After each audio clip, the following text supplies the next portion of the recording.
Top story. Police are still searching for escaped murderer Russ Thorn. Thorn was convicted of the brutal slaying of 5 people in Venice, California in 1969. Trish, the chips are under the sink and there's soda in the fridge, and our number at the hotel is right by the phone. Okay, Mom. Everything will be fine. Cast your eyes on this. Maui Wowie.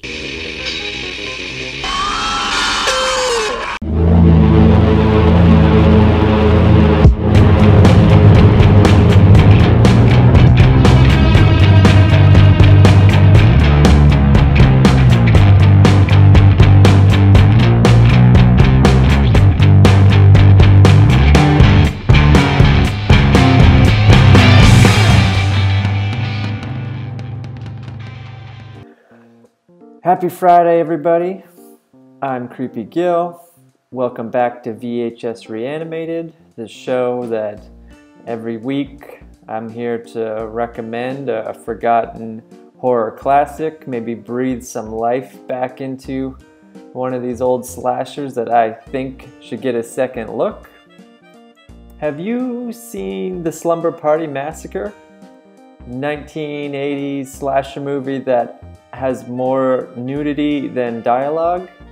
Well, maybe not more, but it's par for par. It's pretty friggin' close. The gratuitous teenage exploits and sexuality and all that stuff combined with a maniac on the loose with a gigantic drill. Not very common you see a drill being used, especially as repeatedly as in this film, which makes it definitely worth checking out. Very memorable for me anyway. I remember seeing this movie at an actual sleepover. When I was a kid, we called them sleepovers. Maybe that's like a boy-girl thing. Girls have slumber parties, boys have sleepovers.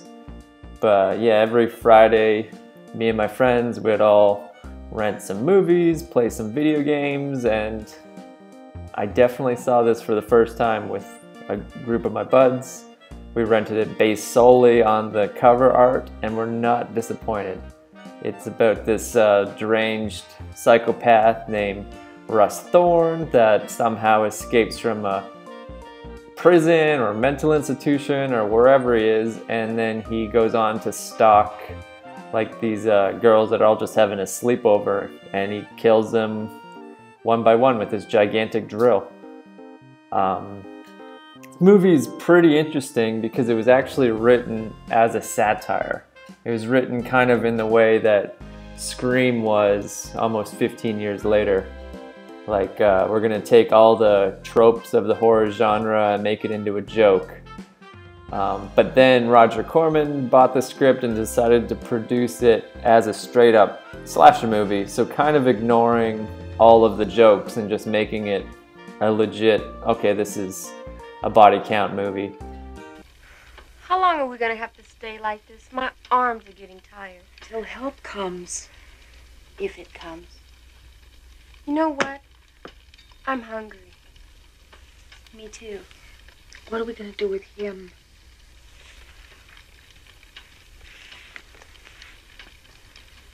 He's dead, all right.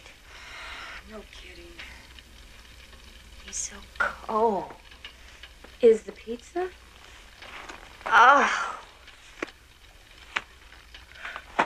Well, life goes on after all. And eating makes me feel best. When I feel bad, and boy, do I feel bad. Oh. I feel better already. Really, I do. Okay, let's take a minute to sit down and break down the plot of this movie. Hold still, it's a little bit convoluted and complicated. JK, it's about as simple a plot as you can get. The title explains everything. There is a killer on the loose with a big drill, and there's 7 girls-ish having a slumber party, and the killer kills them one by one. That's pretty much it. There's a little bit of, you know, the girls kind of have like clicky, like we're friends with this girl, but not this girl. This girl's a cheerleader, this one's an athlete, this one's a smart one. There is characters and they interact rather well with each other. They're a pretty likable group. I really enjoyed all the scenes with them, you know, hanging out. But plot-wise, pretty simple.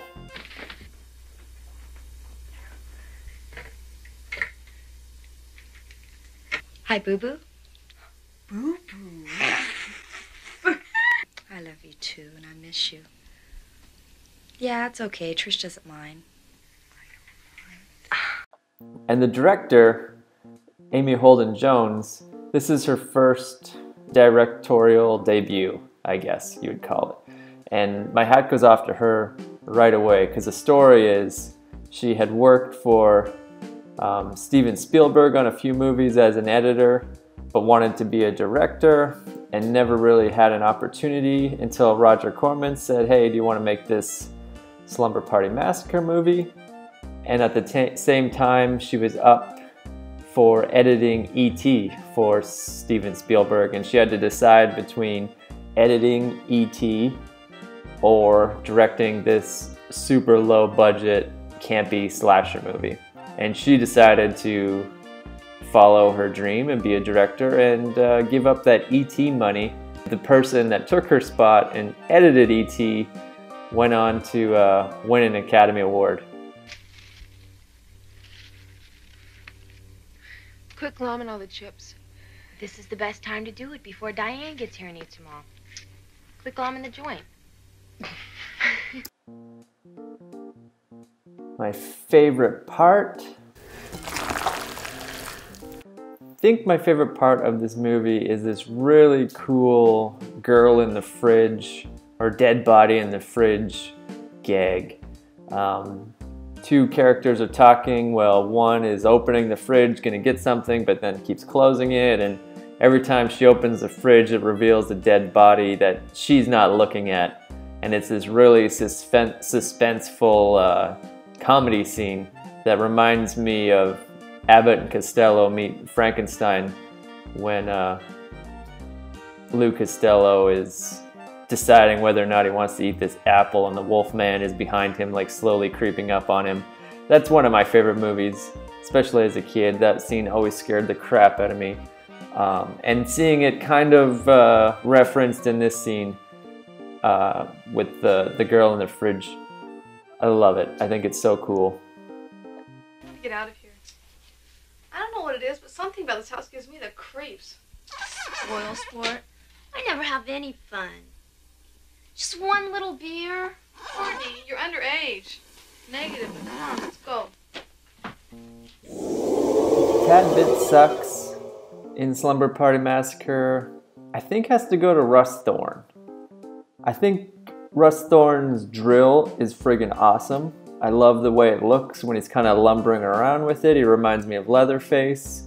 But the rest of his outfit is completely forgettable. The part of it is like, okay, he's like an everyman, like he blends in. That's interesting, but maybe in a different movie. This movie is about an escaped lunatic hunting down random people and killing them for no reason. Yet he's dressed with his shirt tucked in and super clean pants. It just doesn't really add up for me.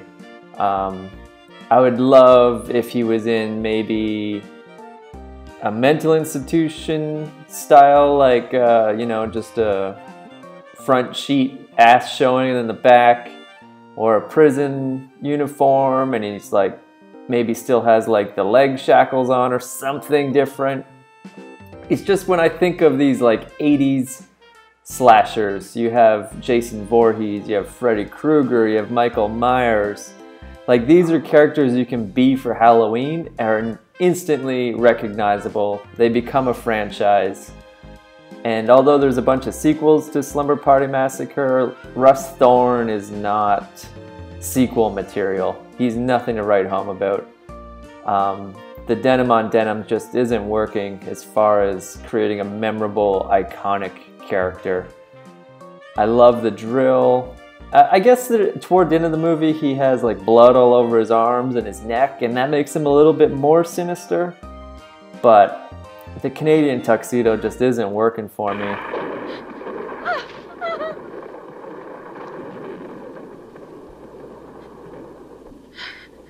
You're pretty.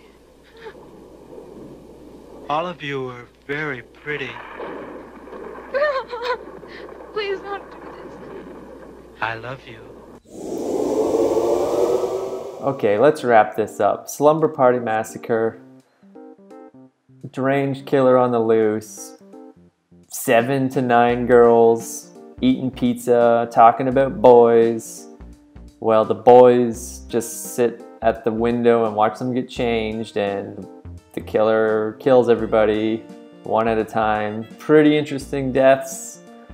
Good mix of suspense, horror, and comedy. Definitely check it out this weekend. You will enjoy it. If you've already seen it, watch it again.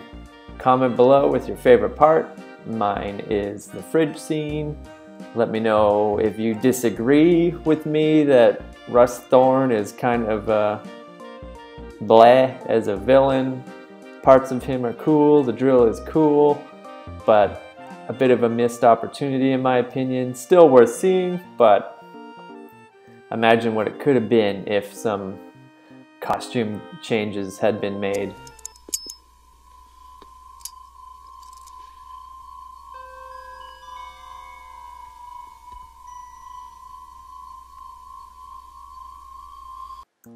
This has been another episode of VHS Reanimated. I'm Creepy Gil. I'll be back again next week with another movie recommendation. Until then, comment below, share, tell your friends, subscribe, do what you gotta do to get the word out. Oh yeah, remember, rewind or die.